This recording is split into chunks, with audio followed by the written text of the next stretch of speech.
people are finally getting sick of nostalgia in TV and movies. 2017 was the year of the revival. May saw the return of Twin Peaks, 1990–91, September heralded the third season of Full House, 1987–95, sequel Fuller House and the premiere of Star Trek, Discovery, last month, Psych, 2006–14, returned in a made-for-TV movie, and there were new film installments in the Star Wars and Jumanji franchises.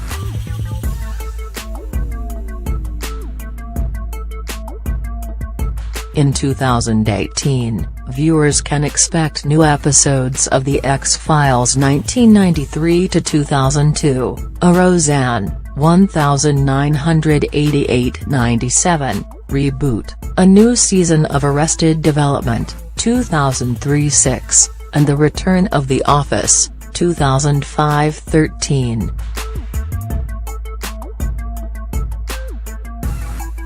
All these reboots, remakes, and revivals have me thinking that I should probably hold on to any flared, frayed jeans and fedoras in the back of my closet a little longer. Hey, if Jumanji can make a comeback, anything can.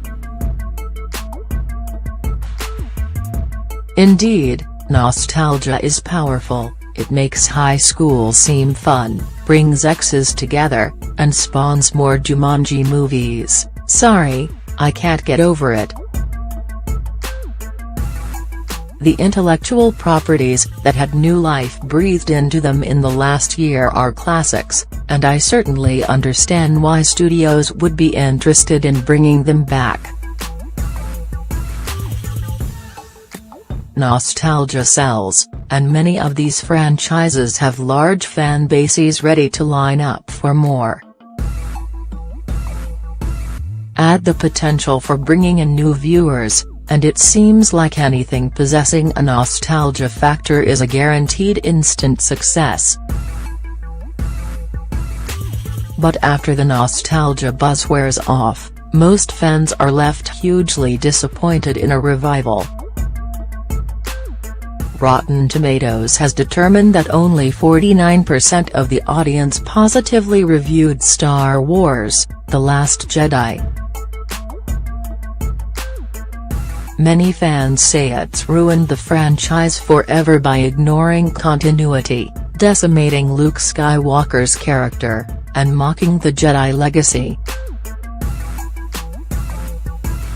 When it comes to public opinion, Star Trek: Discovery's fared little better. It has a 55% rating by the audience, who claim it's the worst Trek in years and cite the darker focus, emphasis on a season-long story arc, and unrelatable characters.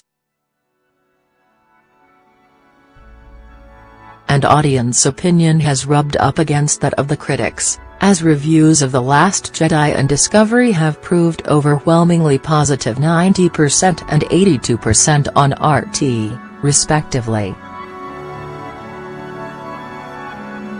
In both cases, the consensus is clear: there's a lot to be admired in these new installments, so why aren't fans liking them? If nostalgia is so powerful, what's with all the hate? Enter nostalgia fatigue, specifically, exhaustion caused by overexposure to reminders of a sentimental past. If those Rotten Tomatoes scores are any indication, it's happening to television and film. In some reviews, fans who have followed these franchises for decades claim they won't be continuing to.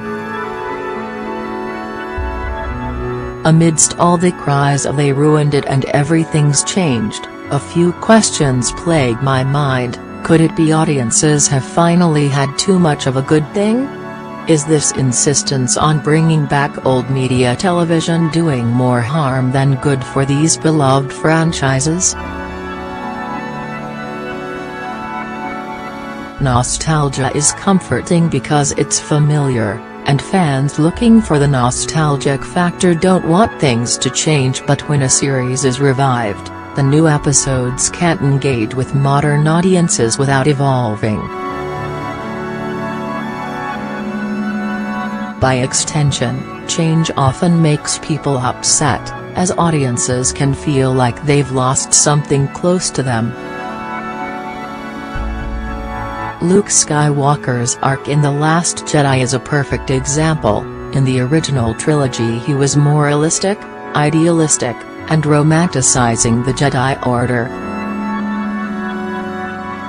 In The Last Jedi, age and experiences have taken their toll, and as a result the change in his demeanor angered fans.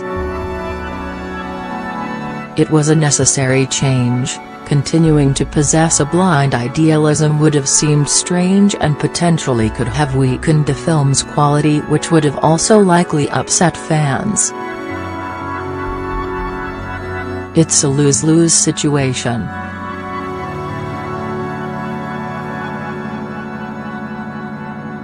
In contrast, Jumanji, Welcome to the Jungle, essentially a reboot instead of a continuation, doesn't bring back any original characters and currently has a Rotten Tomatoes score of 75% for critics and 90% for audiences, delivering on nostalgia without triggering fatigue.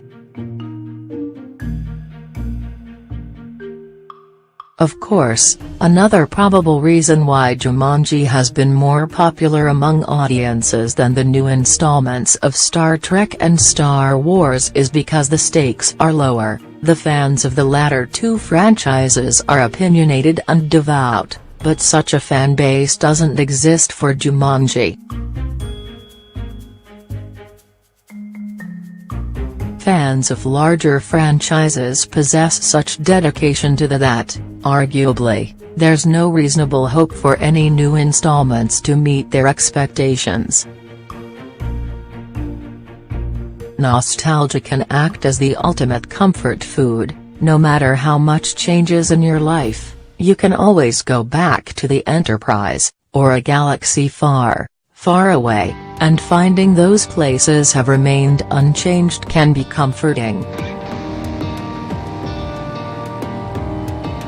But nostalgia also requires some distance from what one is nostalgic for, a distance that isn't always afforded to us. Reminders of the way things were are always around.